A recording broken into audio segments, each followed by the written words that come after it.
Because yes. Oh, hello. We're now back. It is 6:37. We're back in open session. Item number 4. There are no actions, I don't believe, from. Well, yes, there is a. Well, isn't that item C?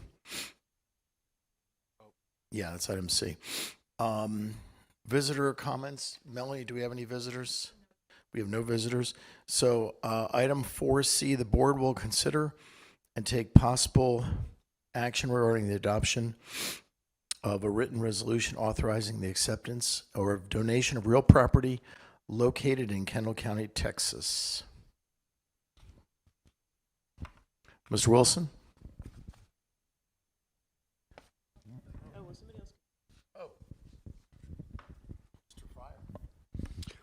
Sure, Mr. President, I move that the board approve the resolution in the form provided by council for the district, accepting the donation of property from Bernie Back 2 LLC, and further authorize the superintendent to execute all documents necessary to effect the donation of property to the district and pay any associated closing costs, fees, and also instruct that a copy of the resolution be attached to the official approved minutes of this meeting. I second. So we have a motion by Mr. Fryer and a second by Mrs. Sharp. Are there any questions, discussion on this motion? Hearing none, I will call for a vote. All those in favor of the motion say aye. Aye. Opposed, same sign. Okay, motion carries 7-0. Okay, so item number 5 on the agenda is the consent agenda. Do I hear a motion? We have a motion from Mr. Tidwell and a second from Mrs. Sharp. I have to tell you, Donna, you've been Johnny on the spot with these seconds the last couple of meetings, you know?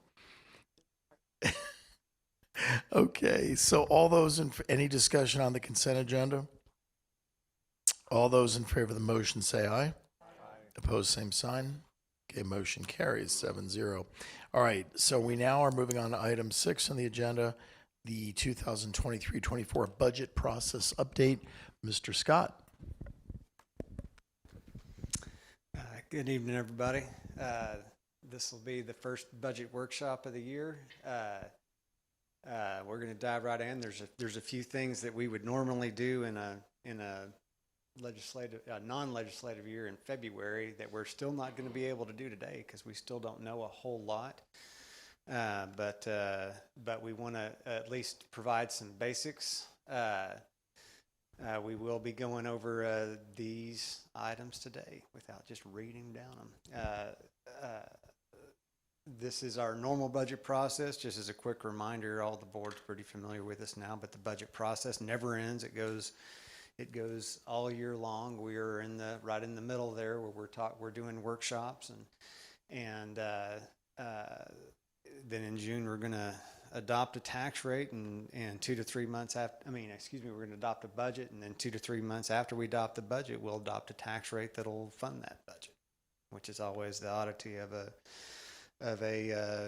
June fiscal year end, but it works well for Bernie ISD. Okay, just some basic planning assumptions. We're operating on the low estimate provided by our demographers for next year of 11,263. That is a 500 student increase. For revenue purposes, we're planning at an ADA of 10,504.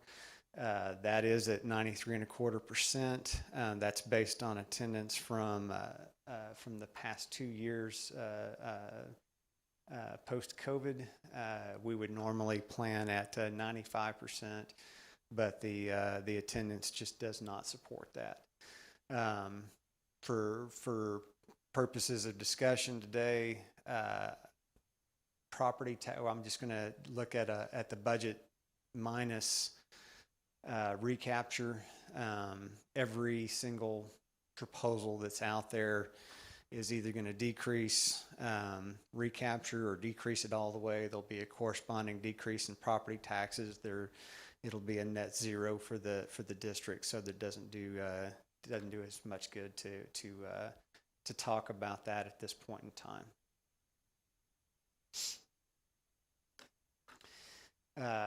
There are some likely legislative possibilities out there. We know that there are hundreds and hundreds of bills that have been filed that could affect the district financially, but these are the few that I believe that are likely to affect the district. The golden penny yield is very, very likely to be, they have to pass that one, right? The impact to the district in 23-24 would be an additional 1.7 million in revenue. For 24-25, that's estimated to be about 1.9 million. Both, and anybody that has a better picture of this are welcome to jump in and correct me. But I believe both sides of the legislature have to have a proposed $50 increase in the basic allotment. That would yield the district about $640,000. There are a number of safety and security measures out there that could yield us a little under $200,000 up to $900,000. I just bring up safety and security because it's likely that one of those will pass. It would be beneficial if we got that $900,000 increase because it would actually cover what we spend in safety and security. Just keeping in mind, right now we in the 22-23 year we get about $100,000 in safety and security allocation on a $1 million bill. Is it House Bill number 9 right now that proposes that the district having less than 20,000 students would get a $6,000 per teacher raise. That would require almost $5 million in funding. There's a lot of debate right now about how long that would last. As it's written, that would be just for the 23-24 year. But it's early in the game on that. Just as a reminder, we're not recommending this as a part of our budget right now. This is just information only.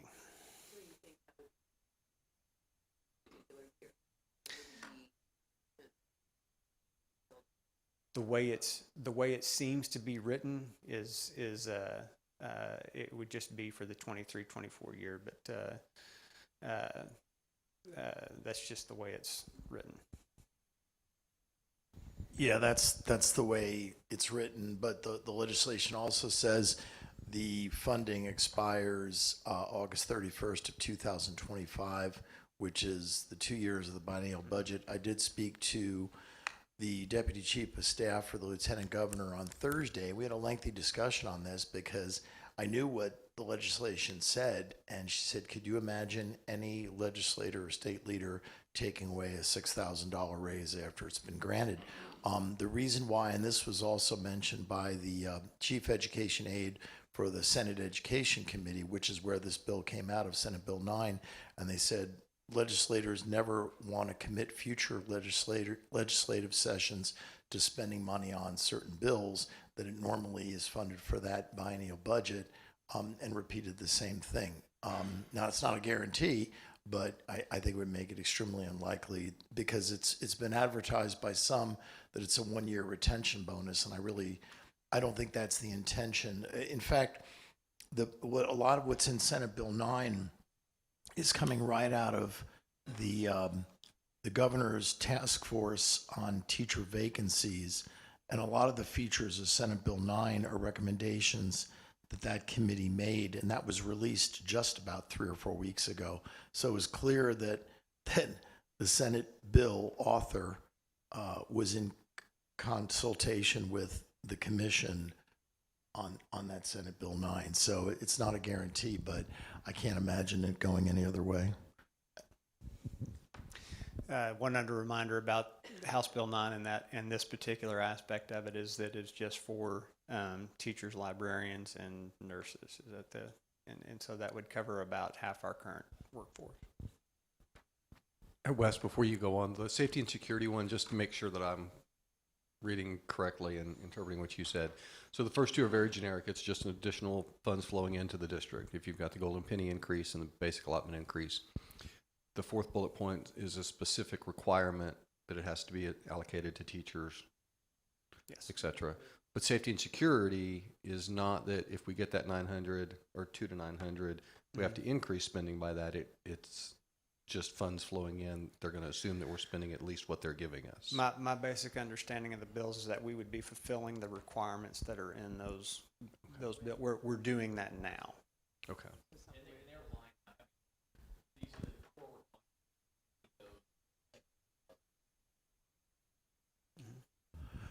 Yeah, Wes is correct when he says it's from 200 up to 900 because there's a House bill and there's a Senate bill that funds an increase in the allotment for security. Hold on to your chairs, from $9.72 per ADA to $10 per ADA. But it adds $15,000 per campus. That's where the 200,000 comes from. Ken King out of the Panhandle has a proposal for $100 per ADA, which would be the $900,000 increase. But both the Senate and the House have budgeted $5 billion beyond the golden penny, which is they have to do. They've budgeted $5 billion for public ed beyond the golden penny. So, and it depends how they want to spend it. I mean, the Senate Bill 9, 2/3 of it would go to teacher raises. The House bill, a little bit more would go to security or supplies, et cetera.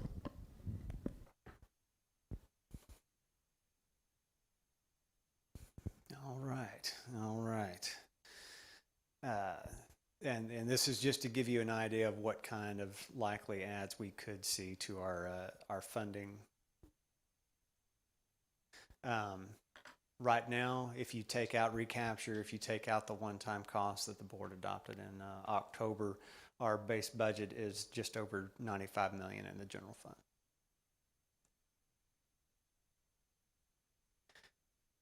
Priorities for spending in the 23-24 budget. Right now we have 500 new students that we need to account for. 2.4 million would be estimated growth costs to cover those students. That's $4,270 dollars a student. That's based on what we were able to do with growth in the last couple of years, plus some inflationary measures. That in my opinion, purely in my opinion, is fairly low. We average, $8,000 to $9,000 a student in spending. That we're able to do that is great, but it is low. And there's a 1.9 million of that 2.4 that would be for additional teachers, a principal for at least a part of the year for the 8th elementary. And forgive me, I can't remember the title of the person that we would need for the P-Tech Health Services. There's an administrator that would need to be in for a portion of the year to get that entity up and going for the 24-25 year. In addition to that, there would be one staff for human resources and Dr. Howard's department to start to address the teacher incentive allotment. It will take an FTE to get that thing running in 24-25, and it's something that we can't avoid for much longer. So we're going to start working on setting up a teacher incentive program. Cool.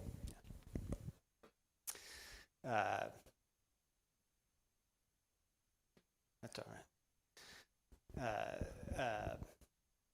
The remainder, there's a few $100,000 for other costs. We have not increased any non-payroll. The difference between the 1.9 and the 2.4 would be for non-payroll costs to address campus non-payroll accounts. We haven't increased those accounts. They've got additional students. We haven't increased those accounts for the last 2 or 3 years. Property taxes, fuel, everything else that just keeps going up and up and up. We would use those funds to allocate for non-payroll costs.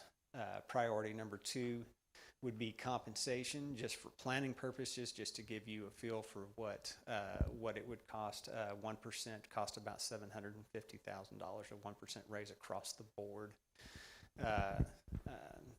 So once again, we're not making any recommendations at this time, just to give you a feel for what those costs are will be when we have the information to bring forward a good recommendation. Priority 3 would be budget initiatives. We've at this point in time, in January, we opened up the budget initiative process to directors, to principals, to others that were identified as having a good feel for the needs of their areas.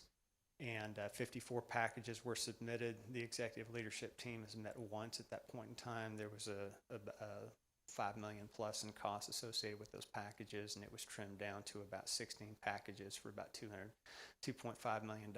We need to meet again and continue to prioritize, so that if we get the funding that would allow us to get down to priority 3, there would have to be something very significant added to what we've seen from the legislature so far. But if we got down to priority 3, we would need to have some good priorities in place so that we would have a good recommendation there. When is an idea of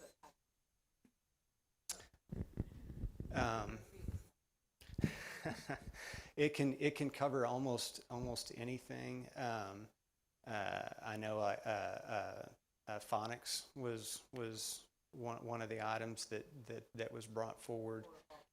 Mm-hmm. Yes, ma'am. Yes, ma'am. It can be everything from stuff that really goes on capital placement.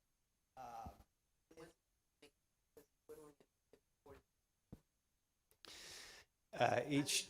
It's arm wrestling a lot of times. Honestly, getting them in. Here before, and we've seen. Yes. Each executive leadership member was asked to do a lot of that whittling before we came in, and a lot of those packages included things like staffing asks that weren't in the current models. They were pretty easy cuts.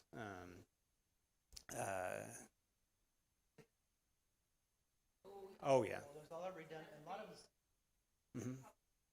there's a lot of wish lists without criteria as to why they're wishing. Because remember, a lot of what we do in the budget is supposed to go back to the data that's out there, and you're supposed to be addressing data, whether it's class size for personnel or whether it is tips, gaps, and scores. There's got to be a reason for us to put money towards it, and that's really where a lot of that comes from, is whittling that down to, are these addressing the goals? Are they addressing true needs? Are this just a person wanting this? It'd be nice to have more teachers' assistants. It'd be Something outside of what. Yeah. well, kind of, sort of. We try to not get into what PDF does, our PTOs, but what oftentimes does happen is things that we can't as a district go for or pay for, they do go to their PTOs, they do go to PDF through grants or through their fall. So they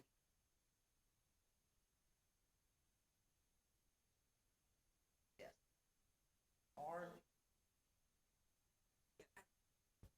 Are new to their budget, maybe they want a 3D printer, but there's no connection to. If you want a 3D printer, you need to show us how it's connected to the curriculum, to scores. It's not just trying to get beyond I want to here's why we need it, and this is how we're going to improve student learning success.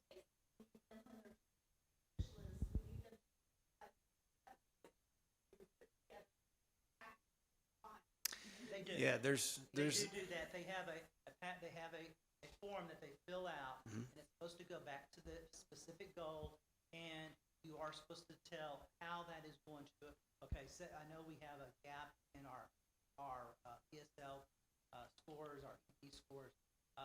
If someone wants to come in with this magic program, maybe they saw at one of these conferences, you know how we all go and they try to sell us whatever. they need to come back and they need to ask us above and beyond my budget.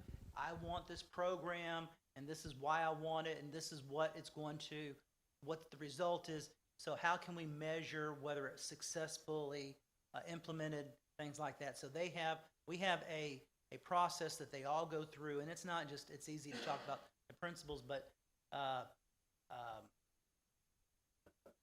yeah, everybody goes through the whole thing. I mean, technology has their requests that we're talking about in that big chunk. We're talking about Henry and all his folks, John with the buses having their requests. So it's not just, we think a lot about the schools because that's the number one thing we do, but it really is about all across the district.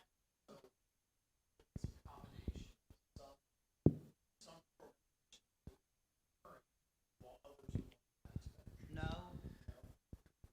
You can have recurring and one-time costs in your packages. It wouldn't be an existing program that you would bring forward. It would be something new, right? But yes, we do identify recurring and one-time costs, and that's what we would bring forward if we got to the point of, we just budgetarily, we haven't had room to implement almost any budget initiatives. Most of the budget initiatives are new. We do track the difference. One time, most of the budgets are new things.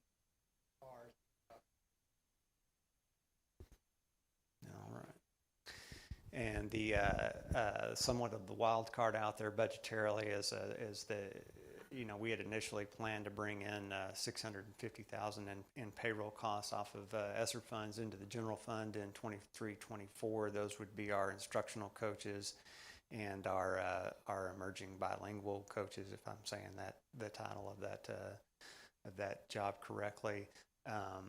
There is some spending that did not occur that was initially planned to occur with ESSER, and the ELT has met again, and we have some flexibility and some optionality there that will allow us to push some folks from, I'm gonna mess this up, but it's from ESSER supplemental or ESSER 2 into ESSER 3 that will allow us to spend to keep those positions on ESSER funding into 23-24 and give us some general fund flexibility. Yeah. Yes, ma'am. Yes, ma'am.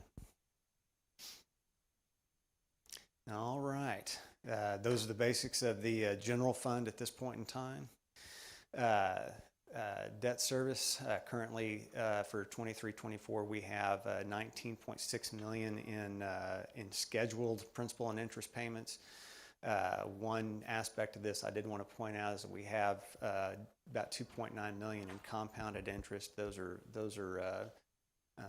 bonds where they're also called capital appreciation bonds or CABs, where you get proceeds up front and you don't make any principal or interest payments until it is due. And that's been somewhat of a curse word in Texas school district public finance. That $2.9 million represents the last compounded interest payment that we will make on the 99 and 2002 bonds. It will almost take us out of cabs altogether. We did. There were 2 cabs in the 2020 refunding. There's about $5 million of cabs that are due in 2030. Those make a lot more sense than the ones that you're seeing here. You're not paying ridiculous interest on those 2020 refundings. But we did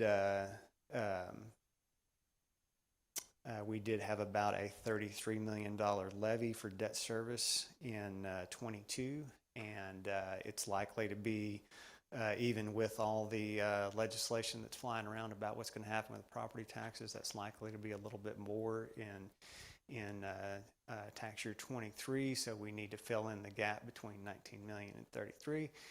This is how we would do that. We're going to have our $65 million bond sale, which would be the second sale of the 2002 authorization on April 25th. We will likely build some kind of a large initial principal payment like we did on the August transaction into that.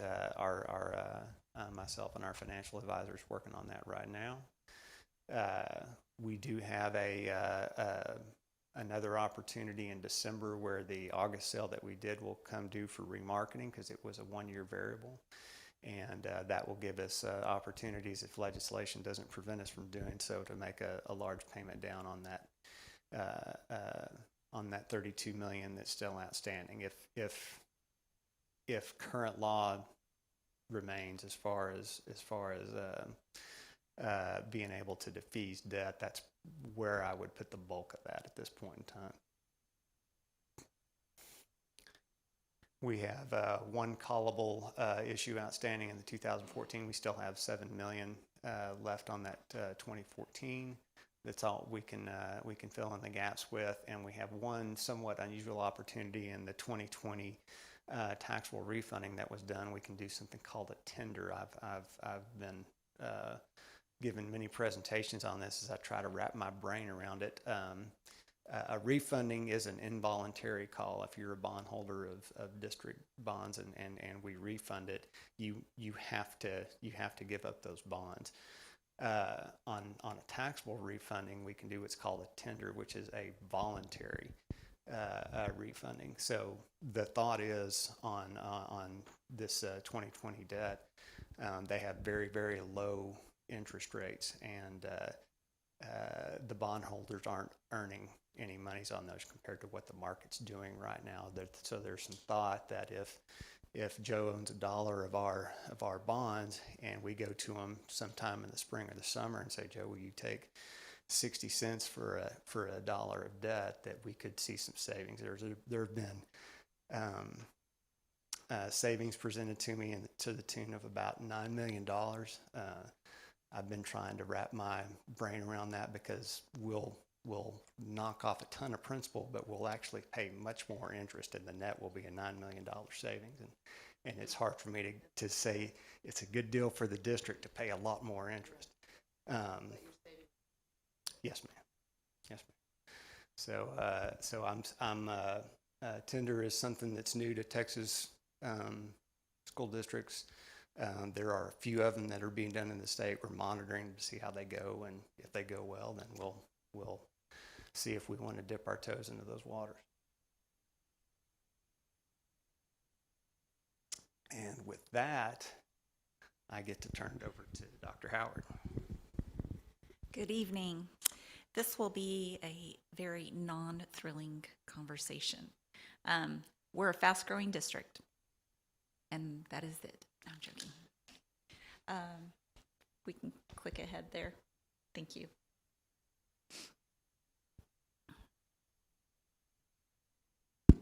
Thank you.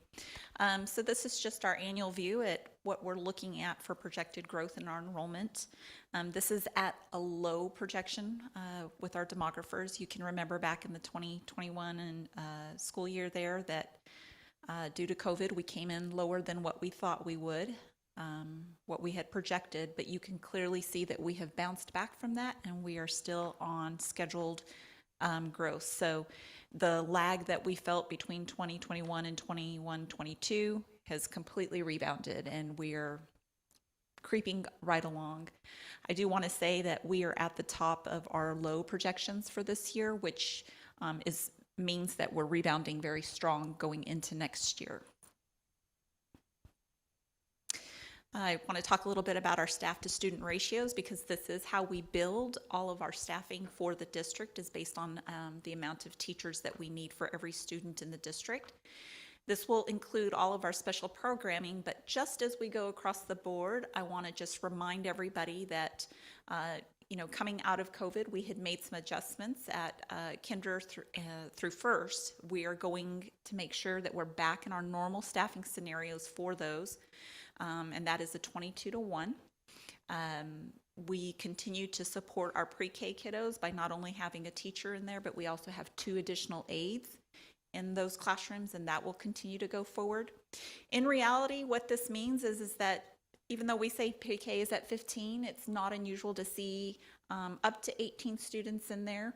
But again, we have additional staffing in there to keep those numbers, but this gives us a realistic image of how many teachers I need to serve students.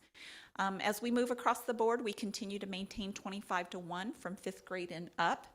But that does not take into account for special programming. So for example, any dual language at 5th grade would result in smaller class sizes, additional staff. And just as a reminder, you will continue to hear a lot about counselors. We still continue to be at the 300-1. This past school year, we actually had 2 at-risk counseling positions for the district that actually was intended to lower those numbers even more. We will continue to revisit and make sure that we support our school counseling program to be comprehensive to not just address the social emotional health, but also the instructional planning, communicating with parents about future education outside of high school. So we strive to maintain these numbers. I think that was one of the biggest concerns with our change in leadership, is that somehow that would shift into the 500s, and it's not going to happen. As a reminder, across the state, they average over 450 students to 1 counselor, so we are well below that.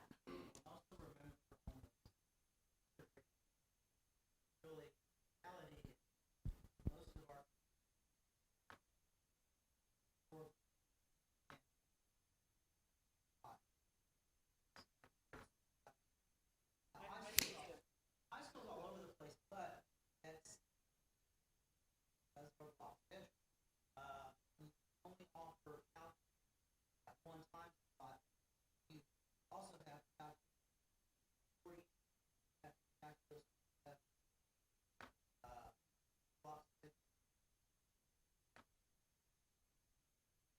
So that's a good segue into this next part of the discussion, and that is our actual staffing. You can see here that in the 22-23 school year, we introduced 10 additional teachers for growth. Now, the reason that number looks so low is because we had prior to last year introduced class size reduction teachers through ESSER. So that 10 was above and beyond what we had already given for the ESSER teachers. That took us to about a total of 24 add. Moving into this next year, one of the things that I've been doing a lot of work, but will continue to do some work on, is to make sure that as we're opening these PTECs, that we are staffing and we're staffing ahead for those. So we know that each class gets introduced and we're going to be adding additional staffing. So revisiting the high school projections for next year, we do anticipate that our high schools will actually see some significant growth in staffing to continue to monitor those class sizes. One of the things that I did propose to the cabinet today is that we revisit our athletic EFTEs.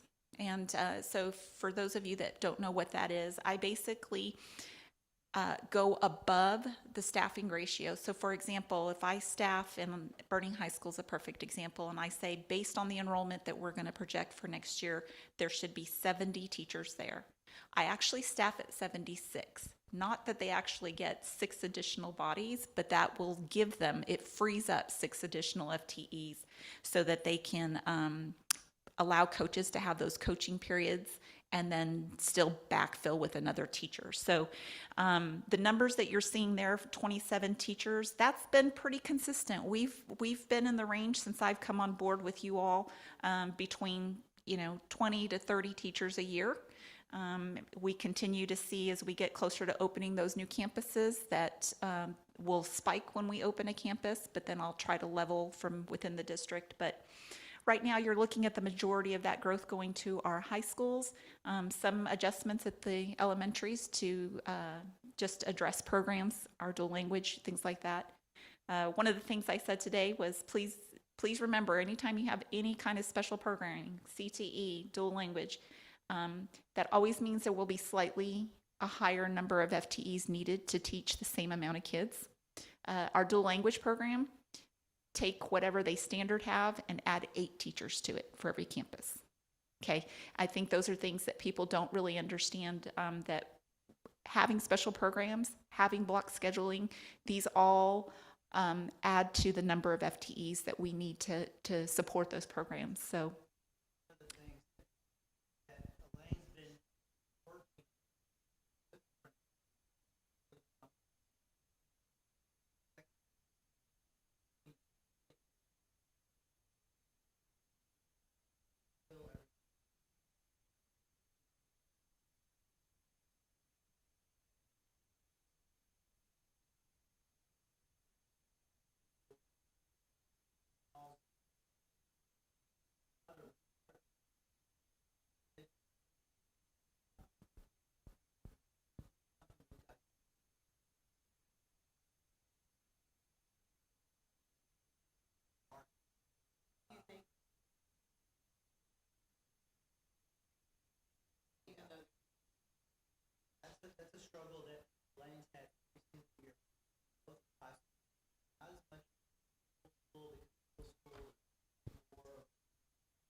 Well, and not just that, but sometimes we get into weird scenarios because of certificate issues.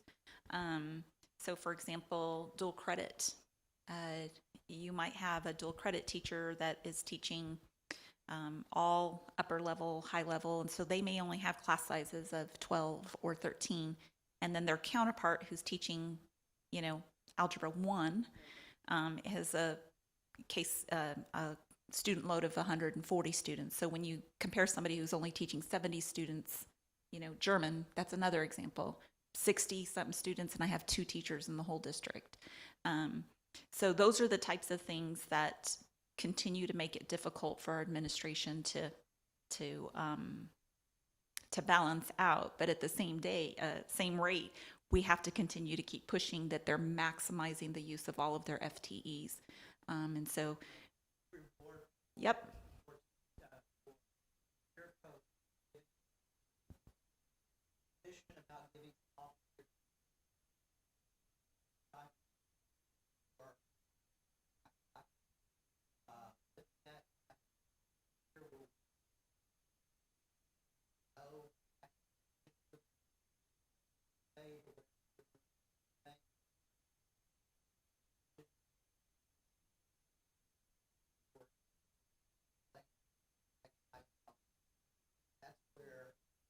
Some of it's schedule, some of it is choice made by.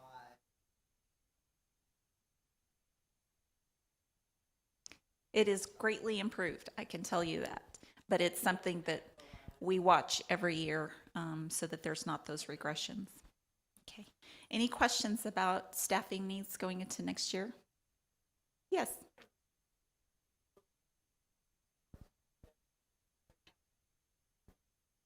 Yes, we're a little over, I would say close to 1,400. It's 1,300 and something. I can give you an exact number in a minute. That includes substitutes, part-time people, tutors, well. Okay.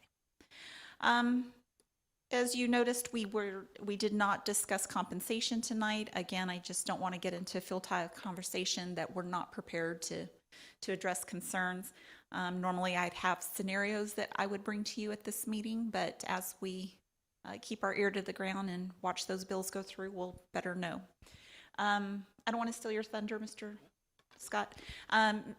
Some things I just wanted to point out is that because it is a legislative year, our normal topics and schedule is a little off. It's a little wonky. So there are some things that we aren't discussing at this time that we will probably intently discuss as we as the legislature gets moving through. So just please note that our next big conversations will be around our budget initiatives and the actual compensation package. So some of this will shift forward and we'll bring that to you at a later date. Okay. Our next meeting I'm sorry, I've got too many clickers here. For a budget discussions will be tentatively for May 8th. And that will be finalized through Melanie, so we'll get that to you. With that being said, I think I'm done. Anything else? All right. Something. Mr. President? Yeah. Any questions for any of our administrators? Thanks for the update. It was a lot of good information that we went over. It looks to me like we are at the point where we can adjourn. I'm gonna give this to Donna Sharp with a close second from Joe Tidwell. Donna, once again, we're down to just a few more meetings with you, so you're getting your motions and your seconds in. So we have a motion and a second. All those in favor of adjourning, say aye. Aye. And go UConn. We're adjourned.